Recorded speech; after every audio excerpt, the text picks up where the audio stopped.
scriptures clearly indicate the nations that will be allied with Russia, the king of the north, when it invades the Middle East at the time of the end. We read in Daniel chapter 11, verse 40 to 43, "At the time of the end shall the king of the south push at him, and the king of the north shall come against him like a whirlwind, with chariots and with horsemen and with many ships, and he shall enter into the countries and shall overflow and pass over. He shall enter also into the glorious land, and many countries shall be overthrown, but these shall escape out of his hand, even Edom and Moab and the chief of the children of Ammon. He shall stretch forth his hand upon the countries, the land of Egypt shall not escape. But he shall have power over the treasures of gold and silver, and over all the precious things of Egypt. The Libyans and the Ethiopians shall be at his steps, or in his strides." We see here depicted a military host including African nations such as Libya and Ethiopia. Ethiopia is the biblical Cush, an area that includes modern Sudan and Ethiopia, according to the Theological Word Book of the New Testament, and Nubia, which extends to what we call today the Central African Republic.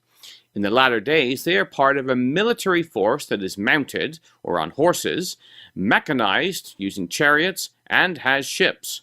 Ezekiel describes a similar scene in chapter 38 and verses 4 to 7, where we read, "I will turn thee back and put hooks in thy jaws, and I will bring thee forth, all of thine army, horses and horsemen, all of them clothed with all sorts of armor, even a great company with bucklers and shields, all of them handling swords, Persia, Ethiopia, and Libya with them, all of them with shield and helmet. Gomer and all his bands, the house of Togarmah of the north quarters and all his bands, and many people with thee. Be thou prepared, and prepare for thyself, thou and all thy company that are assembled unto thee, and be thou a guard unto them." Well, again, this is a military host that has been armed with all sorts of armor, and that includes the Persians, Ethiopians, and the Libyans. A preparation has taken place both of Rosh and also of her company. The word prepared means to make ready, or to bring something into being, or to make provision for, to train, or to put in order. They are found handling swords. The Cal form of this meaning is to lay hold on and wield skillfully. This requires both being armed and trained. So what is interesting is the increase in Russian military activity in the area of the Kush. Back in November, following Lavrov's tour of Africa, the following was reported in the Zimbabwe Herald. Russia has a notable military influence in Africa, both in terms of boots on the ground and military transactions with states. Russia is the second largest exporter of arms globally and a major supplier to Africa. Despite the controversy and moral issues around this, Russian weapons are often the ones showing up in countries under arms embargoes. It is likely to remain one of its comparative advantages. Many African countries attend the military games hosted by Russia, either to participate or observe. Russia provides large numbers of troops to UN peacekeeping missions. In fact, Russian peacekeepers in Africa outnumber those from France, the UK, and the US combined." End quote. This was elaborated on this week in an article in the African publication Citizen, where it ran an article entitled "Central Africa Army Head Came to Russia for Training." The article stated, "Moscow has already supplied weapons, military officers, and at least 117 military trainers and a security advisor to work with President Faustin Arcade Tudera. As of this month, 1,300 of our Army's soldiers have been instructed and trained at a Russian facility in the CAR. Minister Marie Noel Koyora told Russia's RIA Novosti news agency. "Our head of the general staff has himself been training in Russia," she added without providing further details. End quote. Well, what is fascinating about this is the words of Ezekiel. "Be thou prepared, and prepare for thyself, thou and all thy company that are assembled unto thee." Russia is preparing the company of Cushites by sending its military trainers to Africa and some of the military leaders to Russia for training. The training is effective, as the publication reports. Since Russian-trained soldiers have been deployed into the country, the situation is not only stabilized, but visibly improved, she said. The defense minister said that the Russian center at the former presidential palace in Berengo, west of Bangui, which opened last year, soldiers were instructed on how to become a real military force. End quote. Well, the arming of the African continent has caused some consternation. It was reported in the BBC's publication Reality Check on the 9th of January under the heading, Russia in Africa, Is it becoming a key player? The article stated, today, Russia seeks to restore and strengthen its position on the African continent, according to Inna Andronova from Russia's Higher School of Economics. One way is through arms exports. Although some of its main markets are in Asia, sales to Africa are significant and growing. Its biggest customers in the continent is Algeria, according to data supplied by the Stockholm International Peace Research Institute, the SIPRI. The same SIPRI data on major weapons transfers also shows that in 2016-17, Russia received orders from or made deliveries to a range of other African countries, including Angola, Burkina Faso, Cameroon, Equatorial Guinea, Ghana, Mali, Nigeria, South Sudan, and Sudan. These included transport and combat helicopters, combat aircraft and surface-to-air missiles, and in many cases second-hand equipment which has been modernized.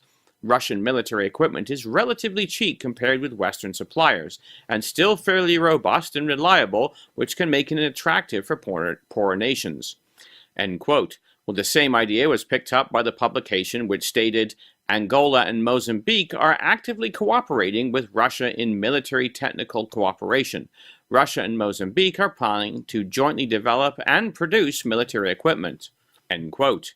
Well, this week also saw further news about the construction of military bases in Sudan. The Sudan Tribune reported on Saturday, the Prime Minister of Russia, Dmitry Medvedev, has approved a draft agreement with Sudan on facilitating the entry of warships to the ports of the two countries. In an interview with Sputnik News Service, head of the Parliamentary Subcommittee on Defense, Security and Public Order, Al-Hadi Musa, described the draft agreement between the two sides to facilitate entry of Russian and Sudanese warships to the ports of the two nations as a step forward towards establishing strategic relations.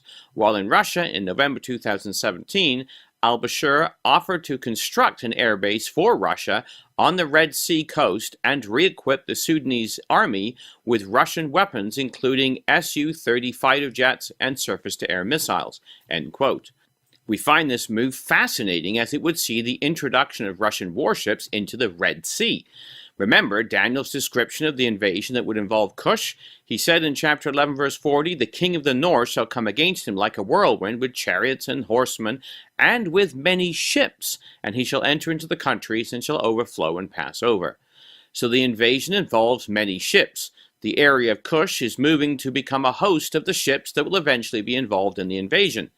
Zimbabwe's Herald News Service ran an article under the title The Return of Russia to Africa back in November, where it reported the relationship between Russia and Sudan is by no means new.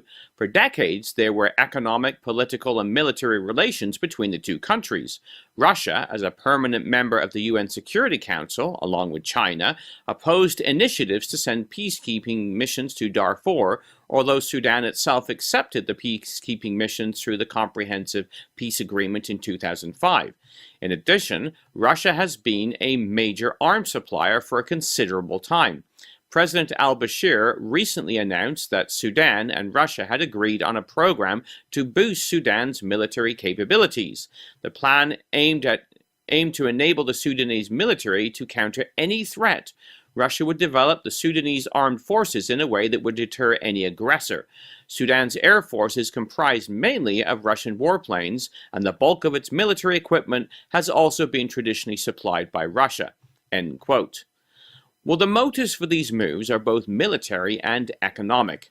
The Pendula News, a Zimbabwe news service, ran a headline today stating, Mnangagwa's Russia visit expected to revive $3 billion the Darwindale Platinum Project.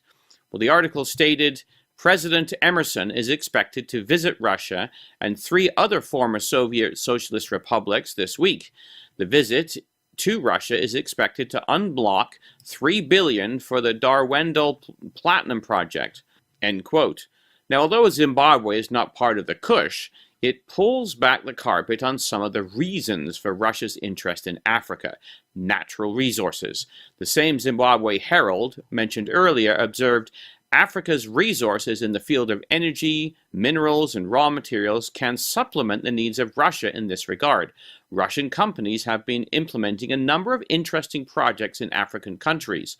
From a mining perspective, it is cooperating with Zimbabwe, where Russia is developing one of the world's largest deposits of platinum group metals. It seems that Russia is actively re-establishing links with Angola. Firstly, Alrosa, a Russian giant, mines diamonds in that country. Secondly, there are talks with Angola over hydrocarbon production. It is one of the largest oil-producing countries in Africa and a member of OPEC." End quote. So the motives are both military and economic, looking to control more of the world's oil production and distribution. Now, this completely makes sense as to why it is so interested in Africa.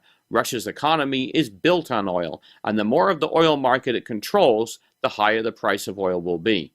So as we watch the development of Russia preparing, arming, and training its Kushite allies to wield the sword, we are encouraged to prepare ourselves for the Lord's imminent return. For the Bible in the News, this has been Jonathan Bowen joining you.